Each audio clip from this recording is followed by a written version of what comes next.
All right. Parashat what? Va'era.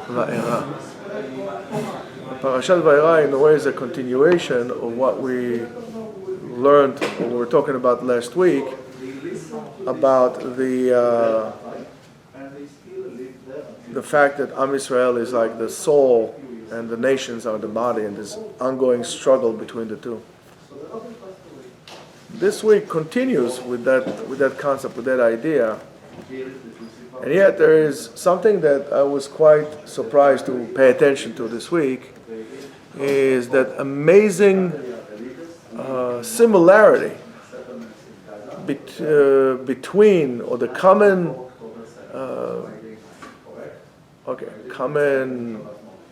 way of decision making between Paro and Am Israel. And it really took me back. Now I start thinking about it. It really took me back. I said, oh my goodness, I never paid attention to it. About how do we evaluate our reality? About how do we make decisions? So, of course, there's a famous song or tune that we sing every house in Leila Seder. But in a way, it is a little bit more than just a song. There's a tremendous message to it. And the tune is... No. Avadim Ayinu. We were slaves. Avadim Ayinu. Lepa Avadim Ayinu. Right? That tune really is an opportunity for us to really look inside, especially if we look further into the words of the song, when it says, Ata b'nei chorim, now we are free. That is really describing our situation in Mitzrayim, right? We were slaves, avadim hayinu. But Mitzrayim is not just a specific place. Yes, it's a place in what we call Egypt. But it's not necessarily, as we explained many times, it's not just a specific place on the map. It's really more of a mindset that we're at, or a situation that we're at. But that mindset that really calls upon us and really tells us all the time, don't think about anything besides our physical existence. Don't think about anything like this. Don't deal with purpose. And by the way, in school and colleges and everything is never, you can find tons of people going to this field, that field, or the other one. Very few people go to philosophy. People will get PhD in, psychology. There's like a dozen and a dime. Like, there's like 1 million psychologists with a doctorate, with a Sayadi, all those lazy people who didn't get a PhD, they get a Sayadi. You're doing a PhD finally? I thought you were a Sayadi, you were afraid of writing a thesis. Good luck. Right? There's a dozen and a dime. How many PhDs in philosophy out there? Very few. Most people don't go to learn philosophy. So, Mitzrayim is really that state of mind that makes sure that you're going to be still bound and tied to a very superficial outlook about life. There's no question of why? Why am I doing this? Or why should I do this? Or why is this being done and how is it being... we always concentrate on how is it being done and so on and so on. But not why. Nobody asks you why. And listen, since we are in the world, part of the world, don't think that in the frum world it becomes any better. Whatever happens in the world outside happens in the yeshivot as well, whether you want to admit it or you don't want to admit it. It happens. There's a very superficial outlook about life. To live and to think in a dogmatic way with some kind of like a stencil that, we all live by the stencil. We have to fill in the stencil. And of course, as a result of that, to refuse to acknowledge the existence of God. Because there's nothing more real than God in the universe, in any dimension. Acknowledging Him is trying to acknowledge reality. We don't want to acknowledge reality. Now, as soon as Am Yisrael started to think about his situation, right, what they're doing, and so on and so forth, and start to resist, immediately Paro comes and makes it difficult for them. You can see here, makes it difficult for them, and he says, okay, more work, and now you need to build. Guess what? Not only are you going to build, you're going to make the bricks. And I'm going to give you a quota, and you have to match it, and so on and so forth. Now, the word paro, we says many times, what does it hints to us? Also, mishum parua. Parua means wild, uncontrolled. So as soon as a person, would stop even for a little bit, and will think on his situation in the world, a person would think that he would realize, I don't want to be a slave anymore. I mean, in Judaism, we have this concept of, before you go to sleep, to do the Kriyat Shema, but to do also vidui. And that vidui is not just like, say, okay, forgive me, Father, for I sin, okay, do 20 Hail Marys on one leg, facing the world, then do 20 push-ups, don't forget to put the nice donation in the... But it's not about it. Vidui, confession, is about sitting down and really internalizing all the things you did today. All the good things, all the bad things, all the missed opportunities, all your wrong decisions. So tomorrow will allow you to become a better day by trying to avoid this. But we don't want to do it. We think we're just going to go like this, tack, and it's all good. God forgive you, it's all good. It doesn't work like that. These are not Jewish concepts. We're required to do that. But nobody does that. And that's why we're no different as Jews. And don't think you're so special. We're no different than anybody else in the street. We're no different. Now, as soon as you realize that you don't want to be a slave anymore, right? You're going to take changes about it. And the reality of today's reality of Paro, which we said, Paro is not just it's not just a pharaoh in Egypt, right? But it's also a spiritual power that exists in the world and in each and every one of us as well, right? And that Paro, as much as it Bnei Israel want to be free, right? What happens? Paro says more work, more trabajo, for us as well. As soon as you're going to start questioning, what am I doing with my life? Where am I going? Right away, that little Paro inside of you going to find you tasks that you need to do in order to stop thinking. For example, you're going to start doing overtime. You're going to take other chores on yourself. You're going to have to pay taxes. All of a sudden, you have to do other obligations that before you didn't have. I need to do this. I need to do that. And where is this coming from? Where is this coming from? Comes, right? Of course, there are going to be a lot of distractions also, in terms of like having your cell phone, having your, all you can watch binging. You can watch a whole, 10 years of a whatever a TV show like in one sitting if you could. I remember there were a TV show was like usually like once a week. So if there was I don't know 10 or 12 or whatever episodes, it will last you 10 or 12 years. Weeks. That's 3 months. Today you can watch it in one day. Over one Sunday you can watch the whole thing. And why do you think is that? So you won't think. This is also you won't think. You won't ask yourself those questions. So and look how attractive that is. Today you have those flat screen plasma TVs that are the size of like I don't know what. It's like a movie theater. They're ginormous. It's nice, it's vivid, with colors, with sound, and it's just to get you more and more hooked up on the process of not thinking, not questioning. Where you're talking about these stupid reality shows that are out there. I mean, there's some crazy, stupid reality shows. They're like, who is this drunken sailor who was thinking about this stuff? And who is the lunatic who sits down and watches it? I mean, it's unbelievable. It's unbelievable.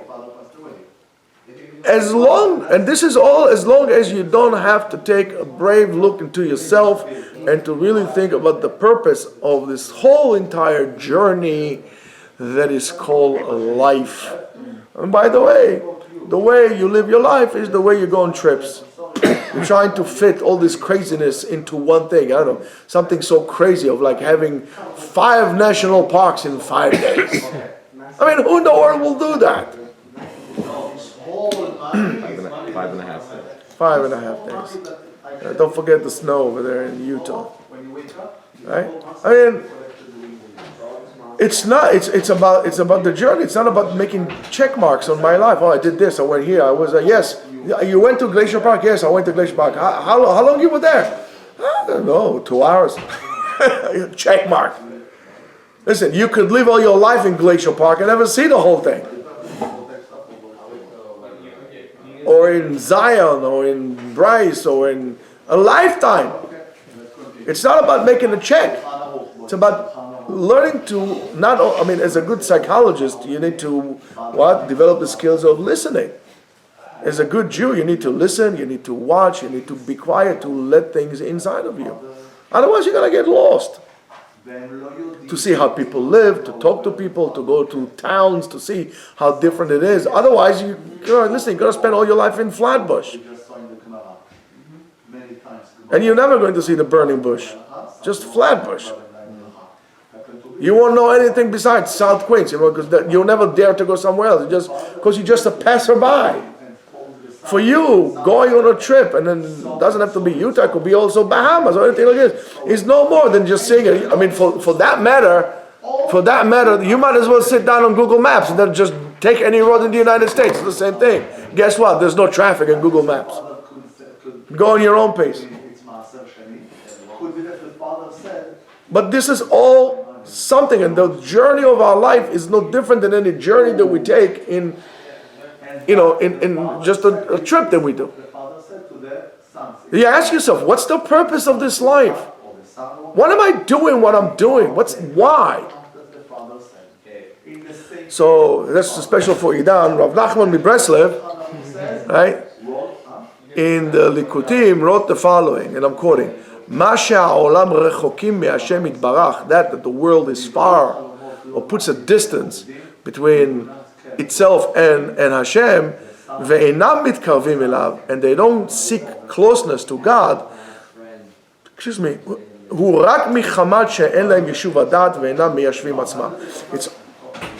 only because they don't have that peace of mind, and they don't even strive to have a peace of mind. And that's very, very bothersome. In other words, you don't have time, whether it's so-called life threw it at you or you create it to yourself, to sit down and to really sit down and think and evaluate your life. Yeshiva Da'at means not to sit down under a coconut tree, which is, by the way, very dangerous. Anybody who lives in Florida would know that, right? Sit down under a tree and chilling out with a pina colada, in the waves with the breeze coming and the waves are like kissing your toes, this is not Yeshiva Da'at. That's not a peace of mind. Peace of mind is much more than that. Means one of the things that it means is to really stop and ask yourself, what am I gaining? And what's the purpose from all the races that are going into my life? What do I get out of this life? Why do I make an effort in my life? Why do I need to put an effort in life? Where am I running to? What is the purpose of my life? Why is it worth it, all this effort that I put in and the suffering that I go through, which in any way we're going to die? And we don't know where we're going to die. I mean, it's kind of pointless to go in. Imagine this here, Mr. PhD. We have two PhDs sitting here, right? Candidates. How long does he hear? A lawyer over there, a handsome guy over here, right? How long does it take you to go to school or become a doctor? If you become a specialist doctor, oh, you're talking about out of undergraduate, you're talking about 12 years of schooling. You need schooling, baby, I need cooling. You know, it's 12 years you're going to do that. You work hard, no day, no night. And needless to say, also another $500,000 that you own in your bank account for the loans you have to take to go to school. What for? What's the purpose? It just doesn't make sense. Did you ever think about this? No. I mean, it's like, if you don't know why what you're doing, that's what we spoke about this week. Right? Most of the things you do, you will not be doing because you're just not doing it. You're doing it like a robot. And then it's meaningless to you. That's why you drop it like so easily. If you would think about, why do I need to have a child? So if the answer is because everybody else has it, but guess what? You shouldn't. You know, it's crazy. You know how much money a kid costs? You know how many sleepless nights? And not because the kid is teething or your daughter is dating. You know, like, hey, it's 12 o'clock. Where is she? You know, your son, who knows what he's doing? And so on and so forth. It just doesn't make sense. But if you have a reason, you know what the reason. And therefore, it's okay. It's not a problem. But we don't think about it. We do everything because I don't know what the New York Times says, or mommy said, or my aunt said, or I don't know who said. The Matrix said, but we don't even ask ourselves, why are we doing what we're doing? What is this effort all about? What is it all about? You know, why that lack of awareness of or ability to answer these questions when if we already sick and we get from, we get it like this, because everybody else does, so, okay, fine, so I'll do this also. Why do I need to become a, computer software engineer when I don't really like it? Oh, because it makes a lot of money. Okay, I'll do that. Do you really like it? Do you ever think about yourself? And you think that you're going to be any different than your parents? No, you're going to do the same thing. You're not going to tell you see what your kids' abilities are and then try to help them to become the best that they could become. You're going to do, listen, get yourself a job or profession that's going to be profitable. You can make money. You can support yourself. Yes, but how do I want to live my life? What's the quality of my life? Right? Many people, they say, okay, it's all about money. But if you would only understand that money and success is not a real possession that you get in life. This possession, you might be rich in bank, but they're not going to enrich you as a person. It's not going to enrich you as a person. You could be a very wealthy person financially, but as a human being, you are bankrupt. Bankrupt. With fears and anxieties and lack of fulfillment, and then you start doing, cocaine, and you're going to Jeffrey Epstein, wearing women's clothes, and and so on and so forth. If you know what I mean. Nice blue dress over there. I didn't know. I didn't pay attention to it. I was about to hit the bucket. I was just looking at that. It feels like I'm going to throw up, right? Or the honor that people are seeking all the time. What honor? All I need to do is for my legacy. What legacy? What legacy? 2 seconds after the cover, they put you in the ground, cover you with the dirt. You already forgotten. You're already a memory. Before you know, your wife is already giggling to somebody else's joke, and your kids are just waiting for the attorney to call them to give them money. What legacy? Baloney. It's nonsense. Only through closeness, seeking closeness to HaKadosh Baruch Hu, and by doing so, acquiring the appropriate tools and skills to escape from this slavery. Only then you have a chance to really live life. Only then. So, we were talking about this in the morning. You got to look at the, let's say for example, you ask a person who's a carpenter or an artist to make something. Before they're going to make something, they have an idea of what they're going to make. If, for example, I'm making a knife, I take a bar of steel, which is flat like this, but I know what kind of knife I'm going to make. And I'm looking to make it out of there. If you're going to go on a trip, and you're going to sit over a canyon, and you're going to realize that somebody had in mind everything that is in front of me, including all the changes since the 6 days of creation until today, and then 6,000 years from now. Somebody knew all of this. Then you're going to say, oh my goodness, that's amazing. I can't stop looking at this. That's why I'm going to sit in this place and meditate for 5 days at the greatness of Hashem. I didn't have to make check marks. Never going to hear the end of it. No, if you had a motorcycle, I hear you. But you're not brave enough to get a motorcycle. Not because it's dangerous, because it would challenge you. Would you have the guts to go in an RV for a whole entire year, starting, Sunday, and then come back after a year, then pick up your life from that point on? You won't. Why? Why? His dream was that he was included into that. He would. So I love him. Huh? Not that I would, I will. I like this even better. If you want, I'm going to help you make the RV. It's like not a problem with the van. That's the way to go. It's the way to go. You got to find something about yourself, who you are, what you are. I told you this a million times, I would rather go and find out that I'm actually a nothing and then decide to do something about it, than to live all my life that I'm a something and then realize at the end that I actually was a nothing. There's not a greater disappointment than that. Now, the problem is that going out of slavery to freedom is really scary. Because Bnei Israel mostly didn't want to live whatever they knew, whatever was comfortable for them. They knew, okay, I'll go like this, it's going to whip me, I'm okay, and so on and so forth, right?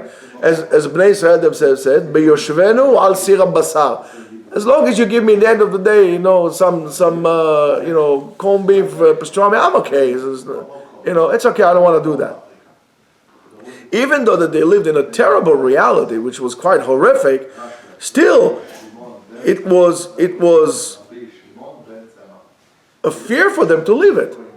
But they need to understand, they couldn't go from Egypt to Israel, the land of Israel, not damn Palestine.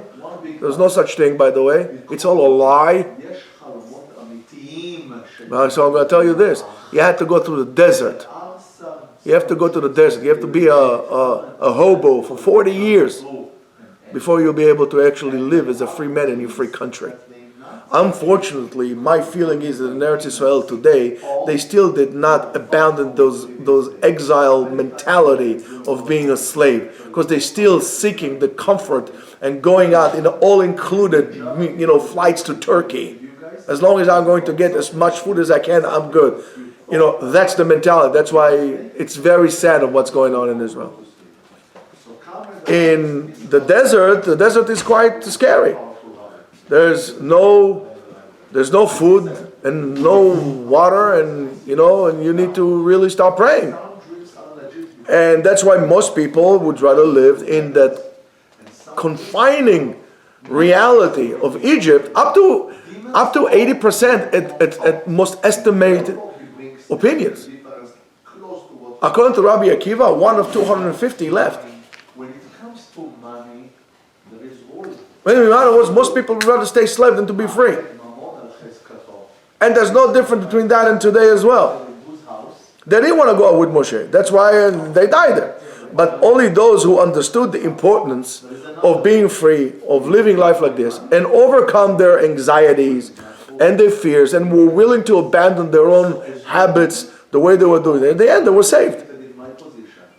And each and every one of us can really think, where is it that you are imprisoning yourself with those, with your set mindset, with this, already like stencil mindset? I need to go to school. I need to finish school. I need to find a job. I need to get married. I'm about 30 years old. I should already have by this age A, B, and C. That's nonsense. And if you're a parent who teaches his kids to live according to the stencil, you are a loser parent and you are growing loser kids. Sorry to tell you that. Actually, I'm not sorry to tell you that. I'm happy that finally somebody's telling you that. Most of us, right, that live like this need to realize also that they're not going to be happy people. You look around, most of the people are not happy. Because living life like that is living life of no happiness in it. It would delay you, it would hold you, it would arrest you from being happy. Person who is more calm, a more loving person. And then you become, and look at all of us today in the society. We are nasty, selfish, bitter people. But we call slave, we enslaved ourselves. Why do you think I encourage you guys to go, but not on yeshiva time, to go on trips? Hopefully you'll be able to go. I mean, I remember this one individual, his mother was petrified the first time he went on a trip alone. Oh my goodness, where is he going? He's not going to Kyrgyzstan. He's just going to Arizona, man. It's like, it's more dangerous to go to, I don't know, to go to Queens at 1 o'clock at night than to go to Arizona by yourself. But yet, mommy was petrified. Well, just think about this. Think about what we're doing. And we are not happy people. And we need this happiness, so we drug ourselves. We buy ourselves those things that we don't need. That after we bought it, after 5 minutes, we're not happy. I mean, so let's say you bought yourself a Patek Philippe, I don't know, whatever money it costs. Oh, yeah, I'm going to buy it, I'm going to make happy. How long after you wear the Patek Philippe? 2 seconds after that. Put it on your hand, that's it, it's finished. All these things that we do, it's nonsense. And most of us live in this level of awareness that the things that are known to us, right? And we know that they are bad, and we're still afraid to make this change. We're afraid to leave a job that is not good for us. We are afraid to make a commitment of any sort, whether it's a hobby that would determine us, that would require us to set times, whether it's Torah, we can commit to Torah. And don't think that if you have a problem commitment, you're going to have it okay committing to your wife or to your children, because you're afraid to commit. It's something that reflects in all aspects of your life. And we are afraid to stop smoking, or to change our eating habits, or sleeping habits, or so on and so forth. We're afraid to be kinder. We're afraid to be nicer. We're afraid to be more polite. We're afraid to become good influence of other people. Why? Because if I'm going to be nice, people are going to run all over me in the world out there. You're just making it excuses why you should continue being a loser.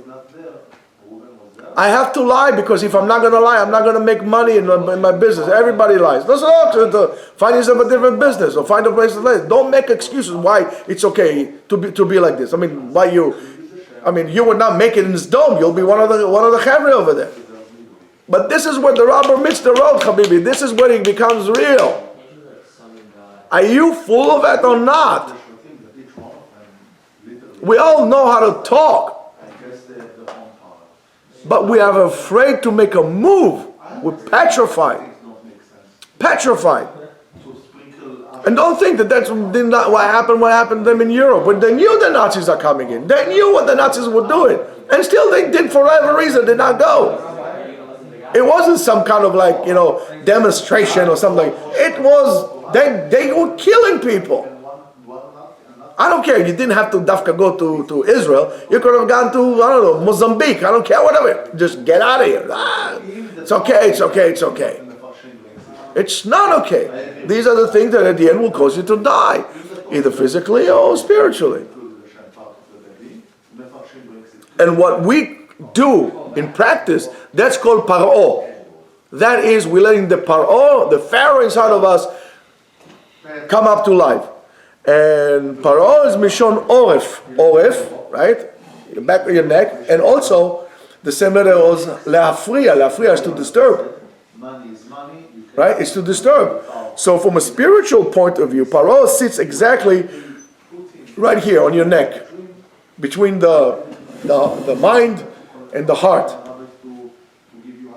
And he is, that Paro inside of us, is that restricting factor in our lives that does not allow us to follow our heart and to use the logic, what we need to do. There's two different things. Our heart and our logic are two different entities. They don't operate together. And that's the Paro inside of us. That's why it's called Am Kshe Oref. Why are you so stubborn? Why the stubbornness is referred to stubborn neck? Because why are you so disconnected between what you know you should be doing to what you're doing? Why are you creating such a cognitive dissonance within yourself to the point that you are immobile? You are tearing yourself inside out. And then nothing you do makes sense. That's what we do. A person doesn't feel that we all know, for example, it's not good to use drugs. Everybody knows you shouldn't be smoking. You should not be smoking, right? Everybody knows it's not good to eat junk food. Everybody knows that. It kills you, right? Or to be selfish, or to be angry, or to speak gossip, right? And yet, we keep on doing that. Every time that we did something that we did not want, the Yetzer Hara won. That Paro made a little V inside of you, and this time got a little bigger. Every time it gets bigger, it gets bigger, it gets bigger, it gets bigger. Every time you do it. Now, we spoke about it this morning. We said Yetzer Hara, Yetzer Mishum Yotzer, to create. So Yetzer Hara is not this imaginary force inside of you, a demon that is inside of you that controls you. It's no demon. There's no such thing as demons. Stop throwing the responsibility. Yetzer Hara, Mishum Yotzer, you created the bad. My Yetzer Hara is my creation of bad reality. That's what the Yetzer Hara means. Because if you're going to ask people what's Yetzer Hara, they're going to tell you, I don't know, this force inside of you. No, it's you. You created this reality for yourself. You created this reality. And how do you do so? You do so by doing negative actions and purposeless actions. You don't know why you're doing this, so you're creating a better reality for yourself. When we are talking, for example, you need to, as we saw before, we said you need to learn how to listen. It's not only to unpleasant things, also to things that are really contradict our own intuition, right? And our ability to what we know, the ability to process things, right? And this is exactly where Paro and Bnei Israel were mistaken. This is where they're fault. That's where they're the same. Sometimes there are situations and conditions that we need to learn to let go, to understand that we are almost like a pilot. You know, when you fly, right? Sometimes there is a situation. It's called vertigo, especially let's say it happens at night. Let's say you do a certain maneuver, right? And you fly over an ocean, and the ocean is dark and the sky is dark, and you don't know where you're flying up and down. The plane is going so fast that you don't know if you're up and down. That situation is called vertigo. At that point, when you are in a vertigo, all you got to do as a pilot is trust your instruments. What they used to do, they used to put a pilot, after in his initial trainings, they used to put him with an instructor in the cockpit. The instructor sits in the back and the other sits in the front. But sometimes they would take, in order to teach them, they would black out the whole entire cockpit of where the pilot is flying, and whoever will fly the plane is the instructor in the back. Now he sits in complete darkness, and then the instructor will tell him, okay, you will do a certain maneuver, so you won't know where you are. I mean, you go like this. Okay, take over the plane. And now you don't know where you are. I mean, you for all you know, you could be upside down, flying to the ground, Well, you don't know what you're doing. You're going to pull it up. The more you pull it up, the more you're going to go down. Or what are you doing? Look at the instruments. And then you look at the horizon, you look at the gyroscope, you look at everything, and then you're able to do it like this. If you can't do that, you can't fly.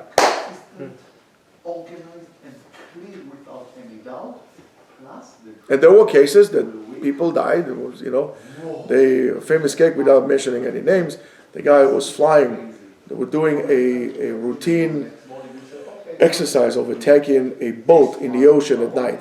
So the guy came in, and the boat was there. Of course, it's a drill. It's not came like this, and he went up. And then the air control system, you got to do it again. You didn't hit the bullseye or something like that. So went up again, and in order to go, he made an S-turn. And when he was going like this, so instead of going up and then coming down, he was going down inverted. He thought he was going up, but he was going down. He did not pay attention to his instrument. Now it was him and a navigator behind it, so an F-16. And he pulled it, and you're flying so fast, he crashed into the ground. He's a son of a very famous Israeli politician. It just and talking about split of seconds. Those vertigo situations we experience as well. And what our tools is what Chazal told us, is go back to your basics, to what the Derech of Chachamim gave us, whatever the Torah told us. Stay loyal to this thing. You won't get lost. You won't get lost. Now, and this is maybe one of the most difficult things for every person, is to really act in opposite of what your senses, your instincts tell you to do. But if you'll be able to do so, you can actually save your life. So, yes, the whole entire world tells you, listen, you got to go to school, you got to get a wife, you got to get a job, you got to get this, you got to get this. But, you know that your instinct tells you to do something else. You need to really figure out what you're doing. So, you know what, I'm going into an event, I'll see you in a year from now. And then I'll think about what I'm doing. And if somebody doesn't like it, they can drink cold water and move on. A person, anybody, whether you're a manager, or a parent, or just a person himself, needs to understand to let go. Otherwise, it's like committing suicide. Letting go, it just creates space. Just like Paro, he was the leader of maybe the first superpower in the world, right?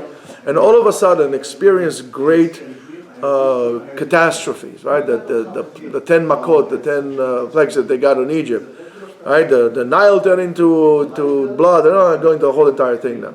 So he talks to his khartoumim, he talks to his supervisors over there, and they were very intelligent and smart people and so on and so forth. And they tell him, listen, this is not a natural phenomenon. This is Etzba Elokim. This is God here. This is not natural stuff, right? So Paro says, you know what? I'm not budging an inch. I'm not budging. I'm not moving. Why? Because it says, and listen, Paro was not stupid. Paro was not stupid.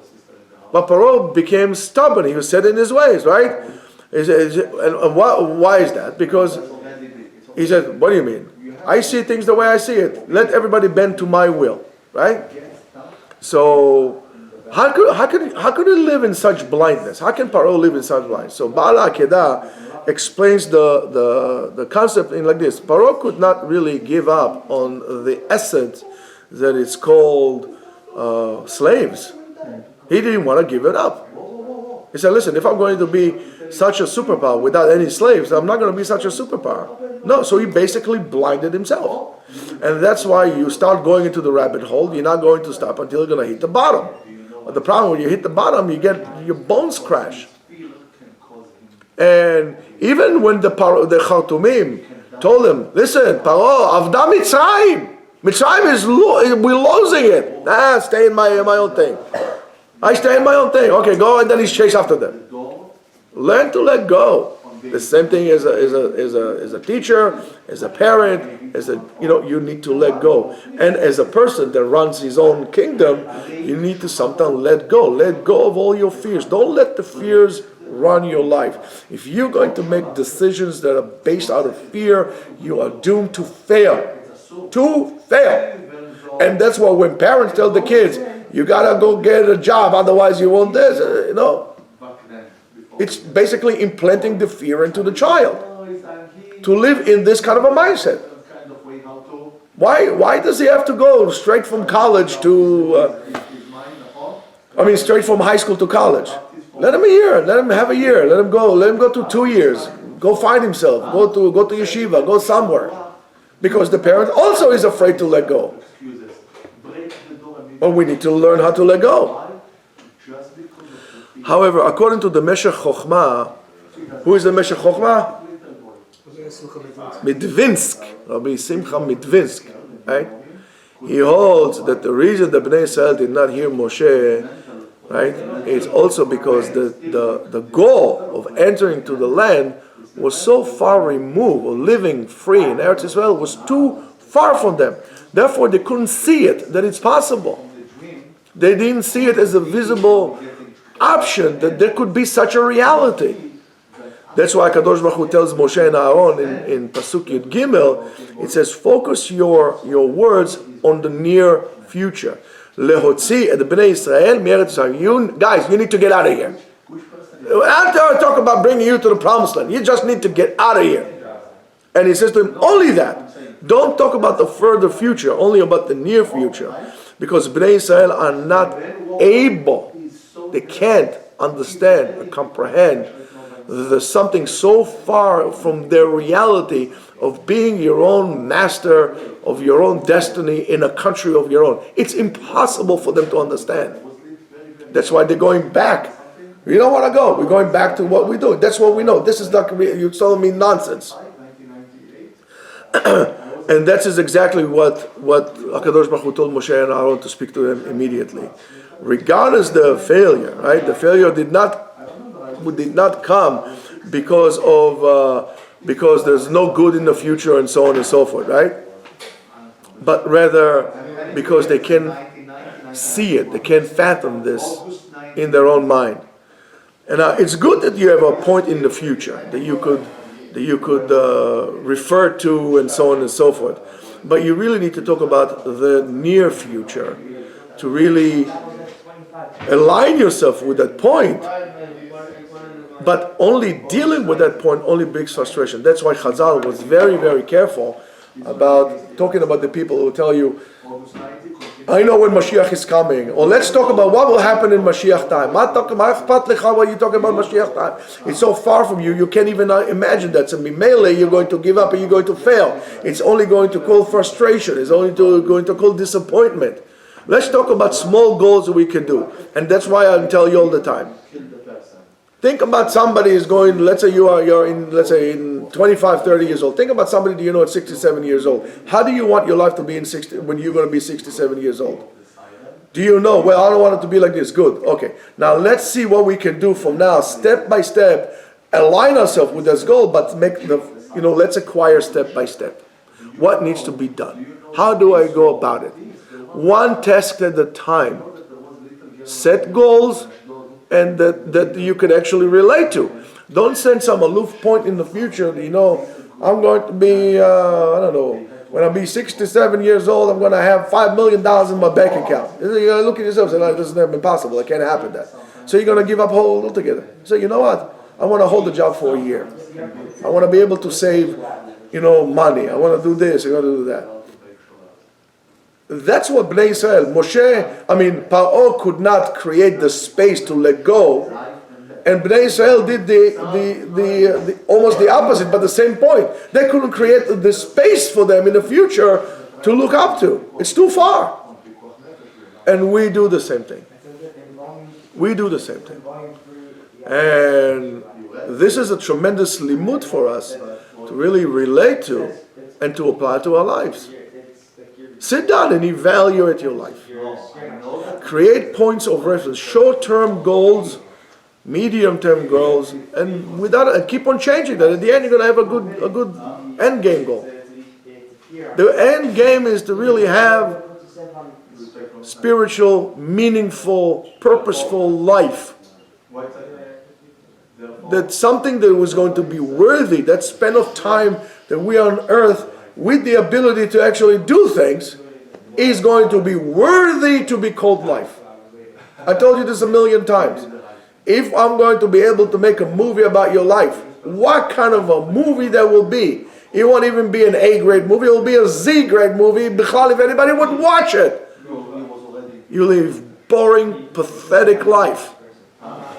Even Woody Allen cannot come up with such miserable life in his movies.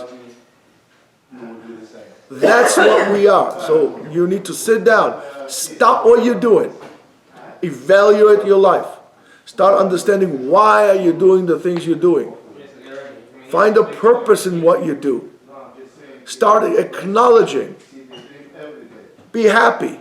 Be in the moment that you are. Be in that moment. Experience this moment. Don't look for some kind of point further down the distance that doesn't even exist, because it's a mirage. It's a phantom. It doesn't exist. What exists is right now, right here. We don't know where we're walking in darkness. We don't know where we're walking. And that's the lesson. And because we are afraid, we don't make the change. And because we make the change, ultimately we can relate to Hashem and we live life that are empty. So take this into your heart. Let go. Let go of your fears. Be in the moment. It's not a race.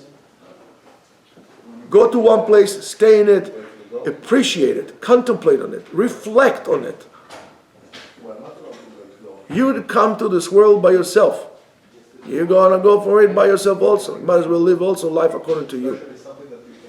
Not according to somebody else, his terms, that always has a good advice for you and yet never did this in his life. Everybody can tell you what you should be doing. When it comes to them, they still didn't do it. So don't do that thing. And Be'ezrat Hashem, this is how we're going to reach the ultimate freedom. Then only we can talk about Messianic time. Only then we can talk about Mashiach. And only like this, Mashiach will come. Shabbat Shalom. Shabbat shalom.